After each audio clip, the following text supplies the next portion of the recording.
అప్పుడు నా వయసు 25 సంవత్సరాలు ఇంకా రాలేదు నాకు. పార్టీ పెట్టారు. అప్పుడు రామారావు గారిని పిచ్చి కదా, అతని వెనకాల తిరిగేవాళ్ళు వ్యాన్ వెనకాల. ఒకరోజు నాకు కబురు వచ్చింది ఎన్టీ రామారావు గారి దగ్గర నుంచి, మళ్ళీ అర్జెంటుగా హైదరాబాద్ రమ్మన్నారని. వెంటనే వెళ్ళాను. అప్పటికే నేను డిగ్రీ పూర్తి అయింది. ఇది చెప్తే నా కోసం చెప్పలే, అతని మనస్తత్వం కోసం చెప్తున్నాను. నేను రమ్మంటే హైదరాబాద్ వెళ్ళాను. ఏదో స్టూడియో సినిమా హాల్లో ఉన్న తారక రామ థియేటర్లో ఉన్నారు. వెళ్ళి కలిశాను. నమస్కారం అన్నగారు అన్నాను. మీరు ఎవరండి అన్నారు.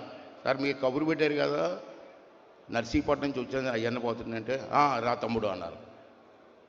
నీ వయసు ఎంత అన్నారు. ఎలా చూసారు కిందకి పైకి చూసి, నీ వయసు ఎంత అన్నారు. 24 సంవత్సరాల 8 నెలలు అన్నాను. అరే రే తమ్ముడు, నీకు టికెట్ ఇద్దాం అనుకున్నాను, నీకు వయసు సరిపోవట్లేదు, సారీ అన్నారు. అలాగా అన్నాను గారు, టికెట్ పొమ్మంటాడు బయటికి, భయం వేసి అన్నగారు అన్నాను. ఏంటి చెప్పు అన్నారు. ఎలక్షన్ వచ్చేటప్పటికి నాకు 25 సంవత్సరాలు పూర్తి అయిపోతాను కదా. అది లెక్కేసారు. లెక్కేసుకొని ఓకే నీదే టికెట్ వెళ్ళిపో అన్నాడు. ఇచ్చారు టికెట్ ఇచ్చారు నాకు. 25 ఇయర్స్ గెలిచాం.